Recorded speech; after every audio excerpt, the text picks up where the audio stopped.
May 11 ഈ തീയതിയിൽ തിരുസഭ അനുസ്മരിക്കുന്ന വിശുദ്ധർ: വിശുദ്ധ മാമർത്തൂസ്, വിശുദ്ധ ഫാബിയൂസ്, വിശുദ്ധ മാക്സിമൂസ്, വിശുദ്ധ അനസ്റ്റാസിയൂസ്, വിശുദ്ധ അന്തിമൂസ്.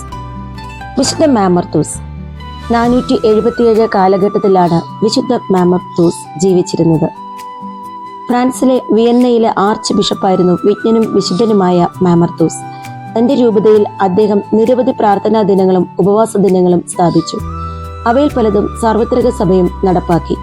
ഭൂകമ്പം, അഗ്നി, വന്യമൃഗങ്ങളുടെ ആക്രമണം, വസന്ത മുതലായ പൊതുവിപത്തുകളിലാണ് ഈ പ്രാർത്ഥനാ ദിനങ്ങൾ അദ്ദേഹം പ്രഖ്യാപിച്ചത്. ഒരിക്കൽ വിയൻ നഗരത്തിൽ വലിയൊരു തീപിടുത്തമുണ്ടായി.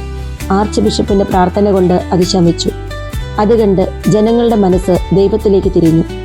പ്രാർത്ഥനയിൽ ആശ്രയിക്കുവാനും പാപത്തെക്കുറിച്ച് പശ്ചാത്തപിക്കുവാനും ഈ സന്ദർഭം ഉപയോഗിച്ച് ആർച്ച് ബിഷപ്പ് ആഹ്വാനം ചെയ്തു. പലരും ഭൗതിക നാശങ്ങളെ യാദൃച്ഛിക സംഭവങ്ങൾ മാത്രമായിട്ടാണ് വീക്ഷിച്ചത്. എന്നാൽ ചിലപ്പോൾ അവ നമ്മുടെ പാപങ്ങളുടെ ശിക്ഷയാകാവുന്നതിന് എന്ന മനോഭാവം അനേകർക്ക് ആധ്യാത്മിക നന്മ ഉളവാക്കി. ഒരിക്കൽ കൂടി നഗരത്തിൽ അഗ്നിബാധയുണ്ടായി. അന്നും ആർച്ച് ബിഷപ്പിന്റെ പ്രാർത്ഥനയുടെ ഫലം ജനങ്ങൾ ദർശിച്ചു.